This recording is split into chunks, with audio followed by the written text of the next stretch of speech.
ভোটের আগে কেন্দ্র ও রাজ্য সরকারের বিরুদ্ধে আন্দোলনে নামলেন তৃতীয় সম্প্রদায়ের মানুষেরা। অভিযোগ, কেন্দ্র সরকার তাদেরকে সম্মতি ছাড়াই ট্রান্স বিল পাশ করিয়েছে এবং এই বিল তাদের মৌলিক অধিকার ক্ষুণ্ণ করেছে। এরই প্রতিবাদে কালো পোশাক পরে বিক্ষোভ দেখান তৃতীয় সম্প্রদায়ের মানুষেরা।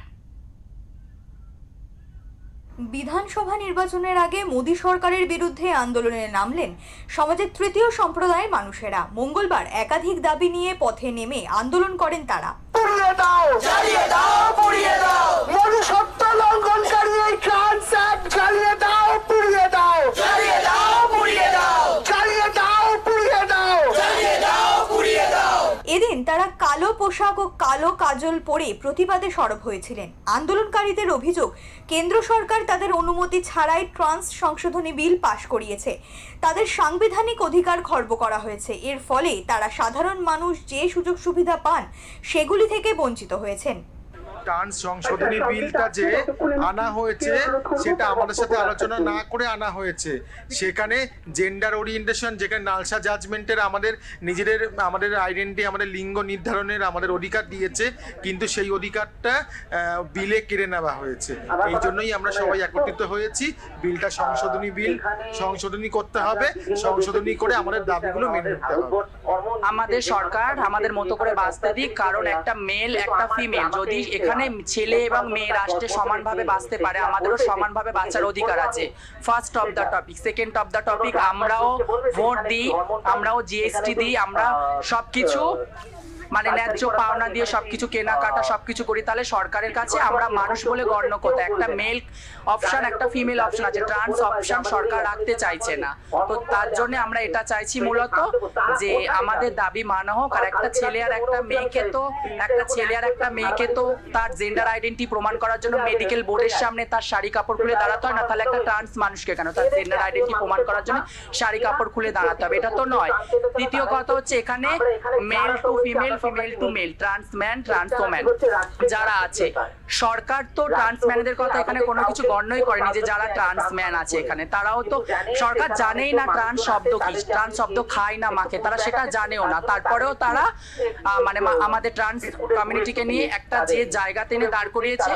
তো আমরা বিনীত এটাই নিবেদন যে আমাদের এই আইন আগে 2014 যে নালসা জাজমেন্টের যে আইন ছিল সেটা ফিরে আসুক। আনলে আমরা খুব খুশি হব, না হলে আগামী দিনে আন্দোলন আমাদের বৃহৎ থেকে বৃহত্তর হতে পারে। কেন্দ্র সরকারের পাশাপাশি রাজ্য সরকারের বিরুদ্ধেও ক্ষোভ প্রকাশ করেছেন আন্দোলনকারীরা। মুখ্যমন্ত্রী মমতা বন্দ্যোপাধ্যায়কে তাদের দাবিগুলি নিয়ে সরব হওয়ার দাবি করেছেন তৃতীয় সম্প্রদায়ের মানুষেরা। এই পোস্টার নিয়ে বেরোবো, নিয়ে বেরিয়ে আমরা দেখাবো যে আন্দোলনটা কিন্তু ঘরে ঘরে হচ্ছে। যারা আমাদের আত্মীয় স্বজনরা আছেন তারাও এই আন্দোলনে আছেন, যারা আমাদের বন্ধু বান্ধব আছেন তারা আমাদের আন্দোলনে আছেন।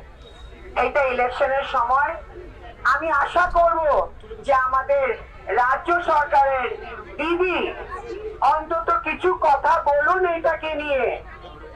কেন আমরা ম্যানিফেস্টোতে আসতে পারি না? আমাদের ইস্যুটা ম্যানিফেস্টোতে আসতে পারে না? এটা তো আজ অব্দি আমরা ওয়েট করে যাচ্ছি। কোথায় দিদির কথা? দিদি আনো, দিদির কথা বলুক। লোকসভায় প্রোটেস্ট নয়, ওয়েস্ট বেঙ্গলের প্রোটেস্ট হওয়া দরকার। লোকসভা তো দূর কি বাত है भैया, ওয়েস্ট বেঙ্গল में दीदी क्या है? আন্দোলনকারীদের দাবি, এই বিল অবিলম্বে প্রত্যাহার করে সংশোধন করতে হবে এবং যদি এই বিল সংশোধন না করা হয় তাহলে আগামীতে তারা বৃহত্তর আন্দোলনে নামবেন এবং তারা দিল্লির যন্তর মন্তরে গিয়েও ধর্ণা দেবেন।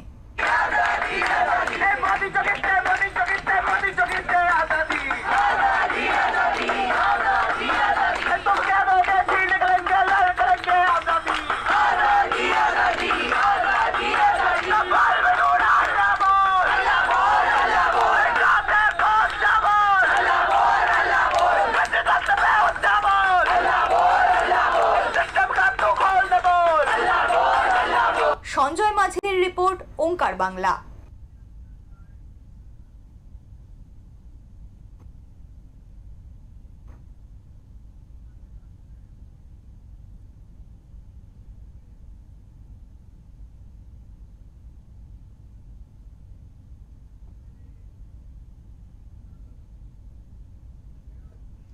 আমাদের সঙ্গে রয়েছেন আমাদের প্রতিনিধি সঞ্জয় মাঝি। সঞ্জয়, তোমার কাছে জানতে চাইবো যে এই ট্রান্স বিল পাশ করার প্রতিবাদে আন্দোলনে নেমেছেন তৃতীয় সম্প্রদায়ের মানুষেরা।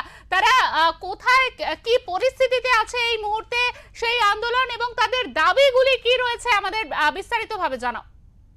দেখুন, যেমনটা তুমি বললে যে তৃতীয় সম্প্রদায় বা বিহানলাল সম্প্রদায় যারা মানুষ আছেন, যারা এখানে ট্রান্সফারের বিল নিয়ে যে প্রতিবাদ গতকাল আন্দোলন করতে নেমেছে, এটা স্বাভাবিক। রাজ্যের বিভিন্ন স্তর বা সমাজের বিভিন্ন জায়গা থেকে সবসময় তারা প্রতারিত এবং বিতাড়িত হয়। বিভিন্ন ক্ষেত্রে দেখা যায় ট্রেন বা বাসে সাধারণ মানুষ তাদের থেকে একটা ঘৃণ্য চোখে দেখে বা তারা এইভাবেই জীবিকা অর্জন করে। তাদের দাবি হচ্ছে তারা আমরা মূলত মানুষের কাছ থেকে সাহায্য এবং বিভিন্ন আচার অনুষ্ঠানে নাচ গান করে আমাদের জীবিকা অর্জন বা পেট তাগিদে আমরা বেঁচে থাকি। কিন্তু এটা আমাদের অধিকার কোথাও কেড়ে নেওয়া হচ্ছে। আমাদের সমান অধিকার দেওয়ার বার্তা যখন প্রশাসন এবং মহামান্য আদালত থেকে দেওয়া হয়, সেটাকে উপেক্ষা করে কি করে রাজ্যের কেন্দ্র সরকার এই বিল পাশ করলে সেটা দিয়ে তারা মধ্যে একটা ক্ষোভ দেখা গেল গতকাল কলকাতা মহানগরীতে। এমনি বিধানসভা ভোটে দরজা শাসক বিরোধী, তার মধ্যে কেন্দ্র সরকারের উপর তোপ লাগলেন এবং বিহানলাল সম্প্রদায়ের মানুষ। তাদের দাবি হচ্ছে যে আমরা কিভাবে বাঁচবো, যে আমাদের না জানিয়ে যে দুটো বিল অলরেডি সংশোধন করলো, এর প্রতিবাদে তারা যখন গতকাল নামিয়েছে, তারা এটাও জানালেন যে শুধু পশ্চিমবঙ্গের সমস্ত রাজ্যে আমরা এই বিলের দিয়ে প্রতিবাদ জানাবো এবং দেশের বাইরে সংগঠন আছে এবং বিভিন্ন জায়গায় আমাদের সংগঠন আছে। যে পাশাপাশি প্রয়োজন হলে দিল্লির যন্তর মন্তর থেকে ধর্ণা দেবেন এবং তিনি মোদী সরকারকে সরাসরি হুঁশিয়ারি দেন, যদি বলে যে এই বিল যদি প্রত্যাহার না করেন আগামী দিন আমরা রাস্তায় নামবো। যেহেতু আমরা রাস্তায় নেমে জীবিকা অর্জন করি, রাস্তায় নামতে আমরা দ্বিধা পাওয়া হবো না। তারা বললেন যে আমরা আমাদের পেটের তাগিদে শরীর বিক্রয় করে, শরীর দেখিয়ে আমরা বড় অর্থ ইনকাম করি। সেই কাপড় যদি প্রশাসন কেন্দ্র সরকারের মারফতে রাস্তার মধ্যে খুলতে হয়, তাহলে এর থেকে লজ্জা ঘৃণা হতে পারে না। আমাদেরও একটা সম্মান বোধ আছে, যেটা হয়তো কেন্দ্র সরকার ভুলে গেছে। পাশাপাশি রাজ্য সরকার মমতা বন্দ্যোপাধ্যায় উদ্দেশ্যে বলেছেন, তিনি বলেছেন যে রাজ্য সরকার যদি এই বিষয়টা হস্তক্ষেপ করেন, এমনিতেই মমতা বন্দ্যোপাধ্যায় সরকার কেন্দ্রের বিরুদ্ধে সবসময় প্রতিবাদ করেন। সেই জন্য তাই পাশাপাশি তারা অনুরোধ করেছেন যে মমতা বন্দ্যোপাধ্যায় সরকারও যদি এই বিলের প্রতিবাদে আন্দোলন শরিক হয়, তাদের হয়তো উৎসাহটা কিছুটা বাড়বে। একদমই সঞ্জয়, তোমাকে অনেক ধন্যবাদ।